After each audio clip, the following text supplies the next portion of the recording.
Jadi kalau orang dulu hebat-hebat itu masuk pesantren dulu baru jadi pemimpin. Jangan sebaliknya, jadi pemimpin dulu baru masuk pesantren. Itu yang kita hindarkan. Oleh jelek-jelekin, karena apa? Masing-masing kalau dibuka ada kelebihannya, ada kekurangannya. Kalau dicari-cari nih, oh ini di googling misalnya ini, oh ini kelebihannya, ini kekurangannya, kan ada itu. Semua orang pasti punya kekurangan. Nah, kiainya juga jangan manas-manasi juga.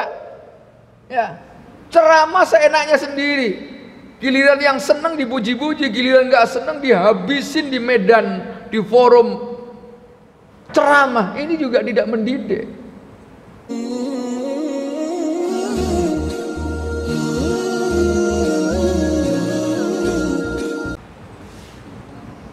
Assalamualaikum warahmatullahi wabarakatuh.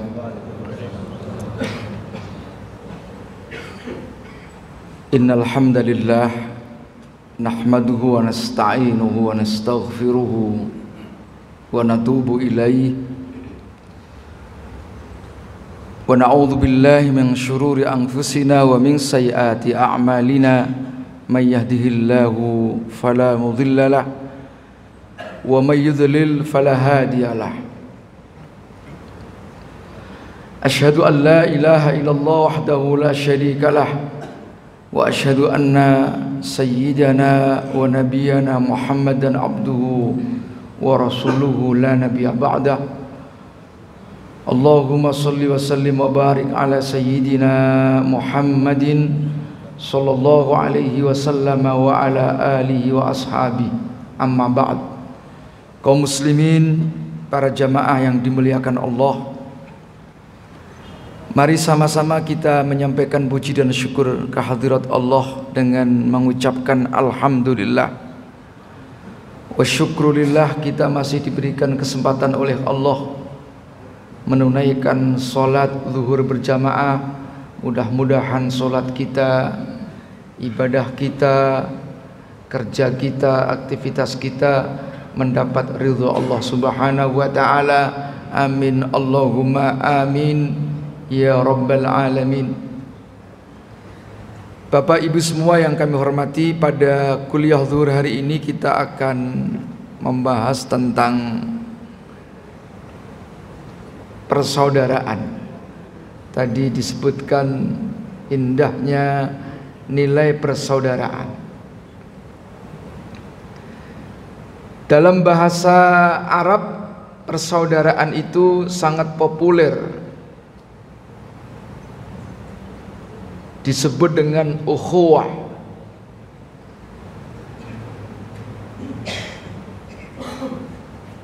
Kita dikenalkan oleh ulama-ulama kita tentang ukhuwah, baik itu yang terkenal, yang paling populer dengan sebutan ukhuwah Islamiyah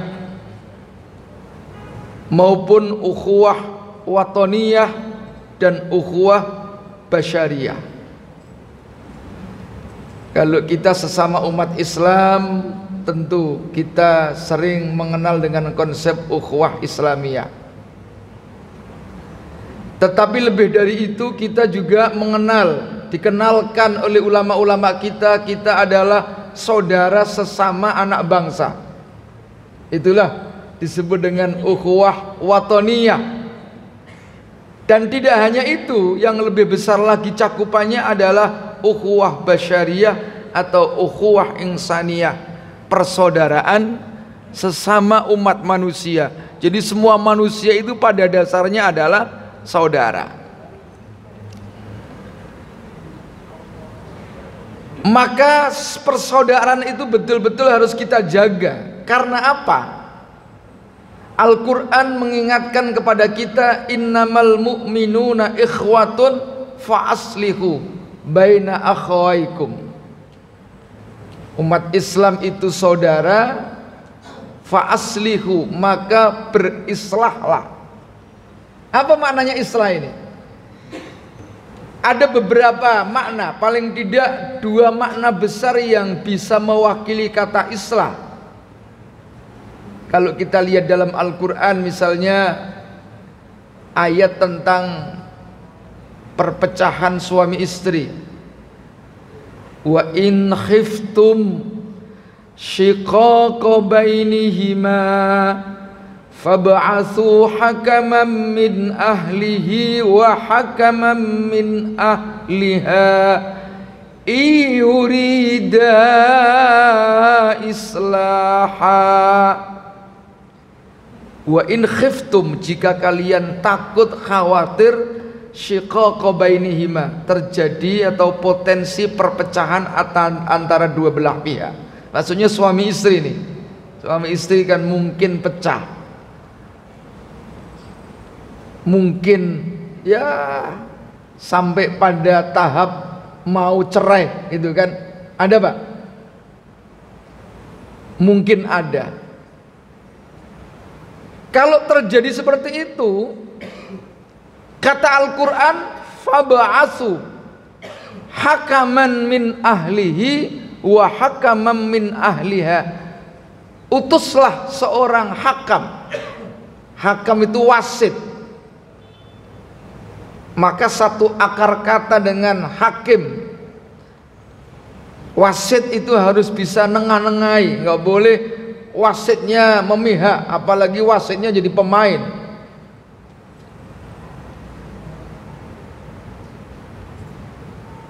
Masing-masing pihak keluarga, baik min ahlihi, dari keluarga suami, wa hakamam min ahliha, dan wasit dari keluarga perempuan. Apa? Iyurida islaha, manakala mereka keduanya menghendaki rekonsiliasi. Jadi islah artinya perdamaian, rekonsiliasi. Nah, ini peringatan Allah. Kenapa diingatkan supaya islah? Karena yang namanya saudara itu ada potensi pecah. Kata Imam Ghazali, perpecahan itu penyebabnya yang pokok adalah dua. Satu adalah al-mal, yang nomor dua adalah al-jah. Al-jah itu kedudukan, pangkat. Jadi umat Islam atau kita semua sebagai anak bangsa itu seringkali punya potensi pecah gara-gara urusan harta yang pertama, yang nomor dua gara-gara urusan kedudukan, pangkat, jabatan. Maka keluarga kecil saja, kakak kandung itu, adik kandung itu ribut gara-gara urusan waris misalnya, urusan duit itu, ya. Tidak sedikit orang ribut gara-gara urusan duit. Lalu yang nomor dua al-jah, pangkat. Kalau di kantor ya mungkin teman, tapi gara-gara ya yang satu dapat kedudukan, yang satu enggak, jadi pecah Pak. Itu yang lebih kecil. Kalau yang lebih besar ya bisa jadi yang sekarang kita mau lakukan ini. Kita akan mau masuk atau sudah masuk di tahun politik ini.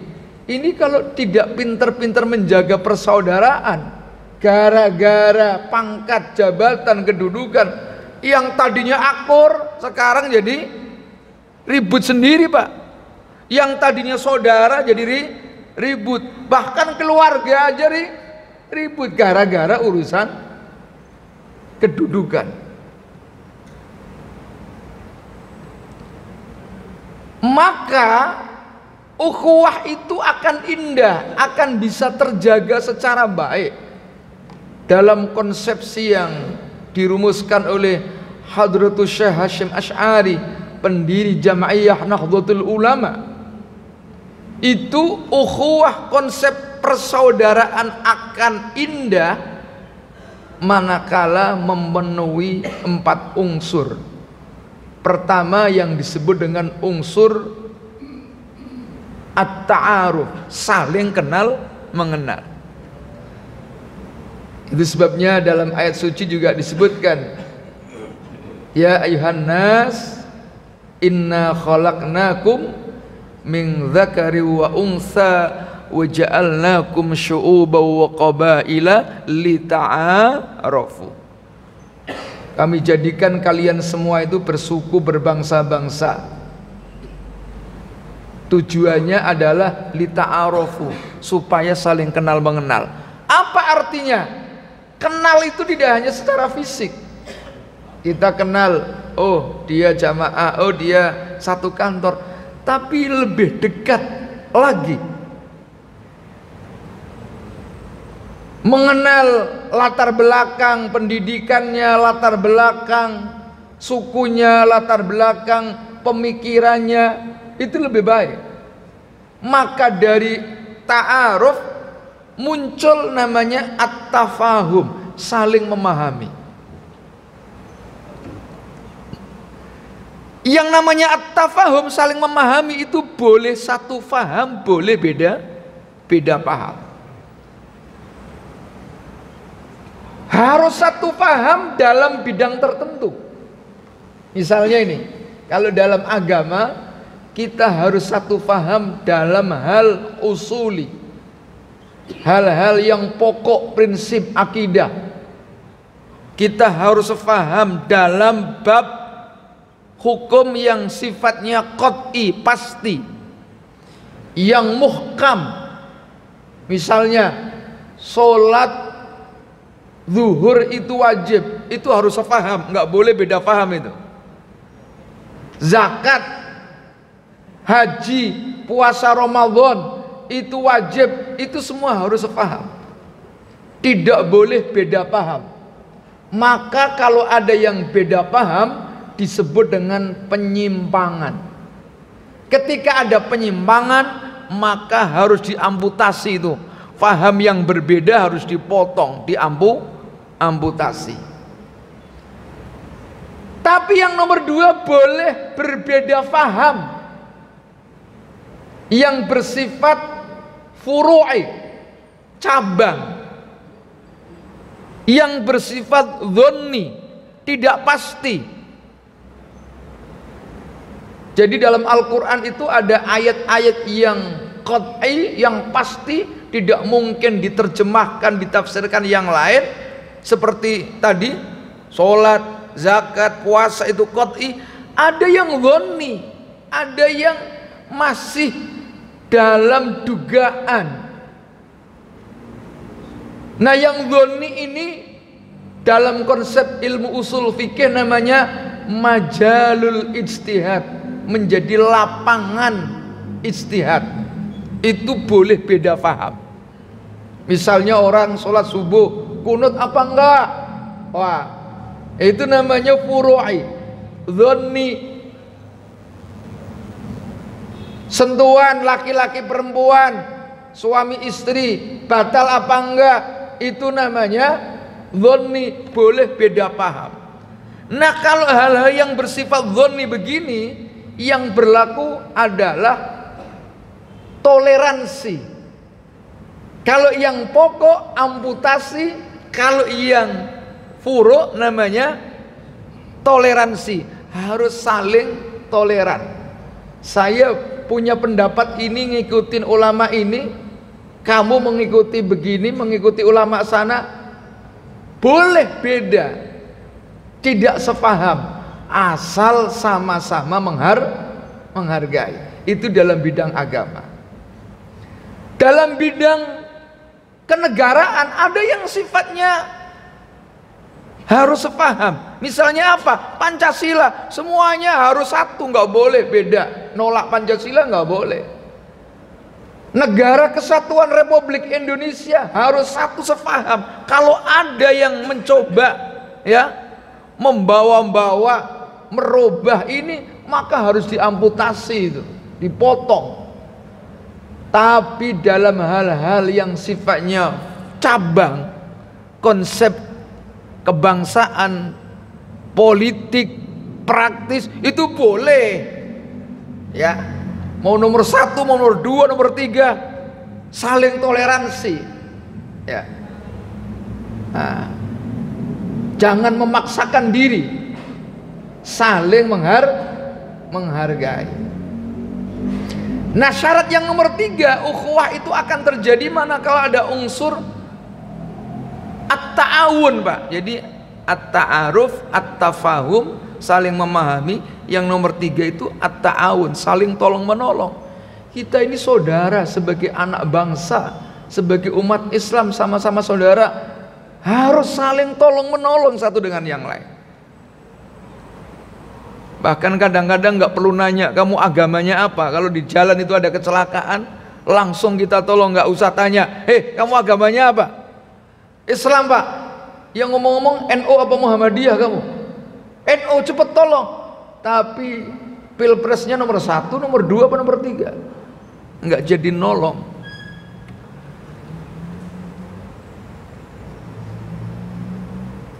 Nah, baru yang nomor 4. Ada anasir, unsur yang kita sebut dengan at-takaful. Persaudaraan itu ada, harus saling melengkapi at-takaful itu. Karena apa?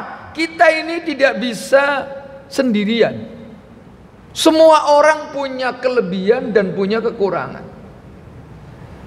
Harus saling melengkapi, sama dengan keluarga lah. Istri, suami, nggak ada yang hebat itu.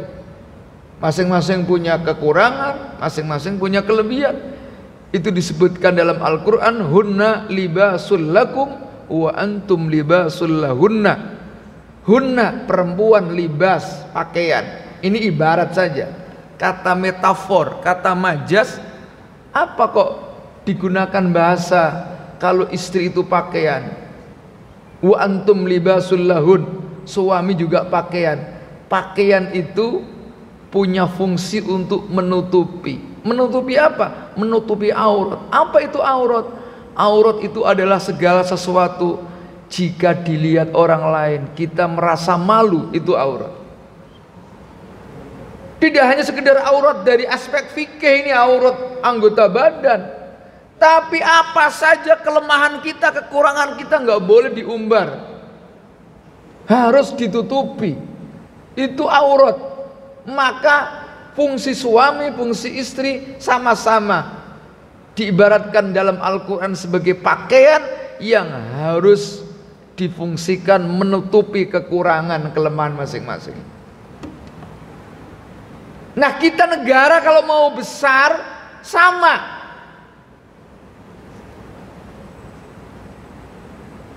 Mungkin kita punya analisa yang mantep lah tentang pilihan kita. Boleh kita puji, tokoh ini hebat, capres ini hebat, tapi tidak usah menjelek-jelekin orang lain yang bukan pilihannya.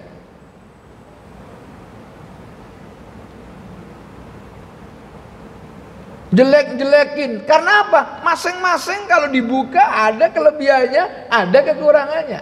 Kalau dicari-cari nih, oh ini di googling misalnya ini, oh ini kelebihannya, ini kekurangannya, kan ada itu.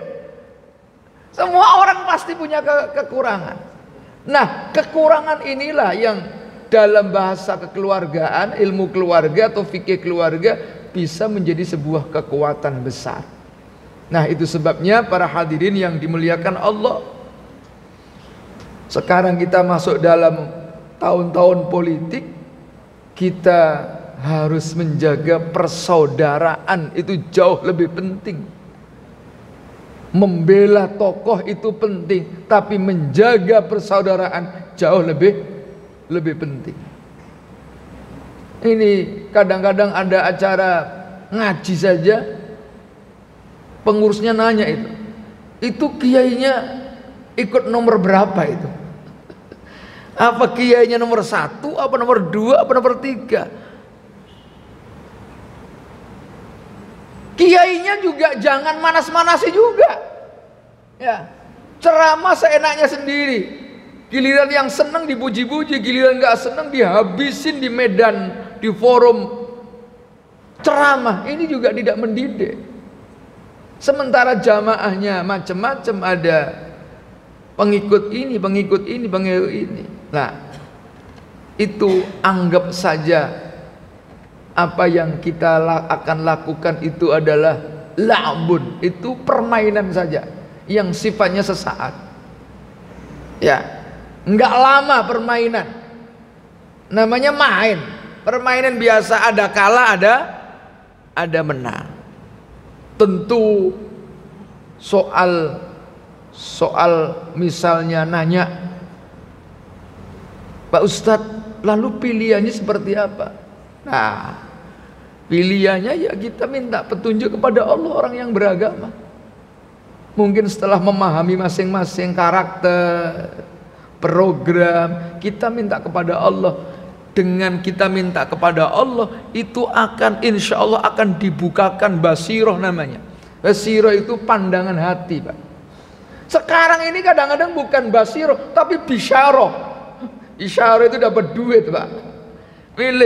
Mau milih mana NPWP-nya? Apa itu NPWP? Nomor piro, wani piro katanya. Nah, ini kan berat. Jadi mau milih orang pemimpin kok hanya dihargai wani piro, nomor piro, wani piro. Nah,